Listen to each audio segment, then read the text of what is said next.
एहसन भून साहब, एक सवाल जो पहले मैंने ज़रा उस पर ज़्यादा जोर नहीं दिया, लेकिन मैं आपसे चाहता हूं कि ज़रा एक्सप्लेन करें ना आप कि एक तरफ चीफ जस्टिस उमर अता बंदयाल साहब हैं जिनके बारे में एतजाज़ असद साहब कह रहे हैं कि वो नज़रिया ज़रूरत के ख़िलाफ़ एक सीसा पलाई हुई दीवार बन के खड़े हैं, लेकिन इसी सीसा पलाई हुई दीवार जो है उसको हेल्प आउट किया पिछले साल जनरल कमर जवेद बाजवा ने।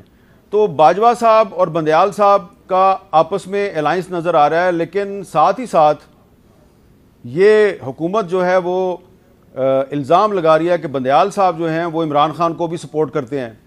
मैंने इसलिए आपसे पूछा था कि ये कौम को कंफ्यूज कर दिया गया। अब जब आज़म नज़ीर तारड़ साहब ने ये दावा कर दिया कि भाई ये जो 2 जूनियर जजेस हम हाई कोर्ट से सुप्रीम कोर्ट में लेके आए, तो ये बाजवा साहब ने कहा था कि ऐसा करें, और अब वो जजेस जो हैं वो उमर अता बंदयाल साहब के साथ खड़े हैं, तो इसकी कोई अकाउंटेबिलिटी नहीं होगी? कोई आज़म नज़ीर तारड़ साहब या वज़ीर आज़म शहबाज शरीफ साहब इनकी अकाउंटेबिलिटी नहीं करेंगे कि आपने रोज़ाना यौम सियाह जो है वो सिर्फ चीफ जस्टिस के खिलाफ ही मनाना है? इनसे नहीं पूछना कि तुम आर्मी चीफ की डिक्टेशन पे जजेस को क्यों प्रमोट करते रहे हो सुप्रीम कोर्ट में? मैं आपकी बात बहुत बजा है और बिल्कुल आपने फरमाया भी ठीक है। मैं ये समझता हूँ कि that's why they are suffering and they should suffer for that. इन्होंने हमारी जो Pakistan bar council, supreme court bar association का स्टैंड था उससे डेविएट करके इन्होंने ये किया। लेकिन इससे एक बात वाजे हो गई, मीर साहब आप भी देखिएगा कि इससे ये बात वाजे हो गई कि जो तारड़ साहब की स्टेटमेंट है, इससे मतलब ये हुआ कि उस वक्त बाजवा साहब और हमारी अदलिया के वो बरसरे मसनद लोग जो थे वो एक पेज पे थे, और इसीलिए उन्होंने कहा तनाव कम करने के लिए ये काम उनका कर दें। जब आप ये सारी बातें, सारे मामलात इधर उधर देख के करेंगे, और इसी तरह मैं इसलिए ये बात कर रहा हूं, ये अपना फैसल बैठा है, छोटा भाई है। अब बात यह है कि पीटीआई को इनक्यूबेटर से लेकर उसकी जवानी की आज पीक तक बाजवा साहब लेके आए। उनकी जवानी से जब उनको हटाया उस वक्त मौजूदा हुकूमत को लेके आए। अब ये जनरल बाजवा को सारी एक्सटेंशनें दे के उसके खिलाफ सारे लोग ही साजिशों का इल्जाम लगा दे, तो इनका क्या है? इनको तो भी कोई पूछने वाला होना चाहिए। भाई आप सारे इक्तदार के मदे ले लो, एक पार्टी 4 साल ले ले, दूसरी साल ले ले, 1.25 साल ले ले, सारा जो इल्जाम है वो जाने वाले जर्नैल पे डाल दें। मैं समझता हूं कि अगर वो इतने नाकाम आदमी थे तो उनको 6 साल क्यों दिए इन्होंने? मैं तो समझता हूं कि he was a very able general, जो इन सारों को उंगली पे लगा के चलाता रहा। और अदलिया की बात के हवाले से मैं एक अर्ज करूंगा, एतजाज साहब हमारे बहुत सीनियर हैं, बड़े हैं, उनका मैं एहतराम भी करता हूं, इसलिए उनकी सेहत के लिए दुआ करता हूं। चलें, इसलिए हम सारे उनकी सेहत की दुआ लाहौर में लाहौर में एक पीछे उन्होंने मुझे तकलीफ एक बात की है कि लाहौर में एक गोलमोल कॉन्फ्रेंस जिसे मैं कहूँगा, वो मतलब ये कि आप अपने इलेक्टेड नुमाइंदों से हट के 4 वकील इकट्ठे करके, तो ये इसी तरह की है, आप जो जिस तरह की असेंबली बनाना चाह रहे हैं कि आप 4 बंदे जो हैं 4 अनइलेक्टेड या हारे हुए लेके इकट्ठे होके आ जाएं जी, वो जो फैसला करते हैं असेंबली को वो मानना चाहिए।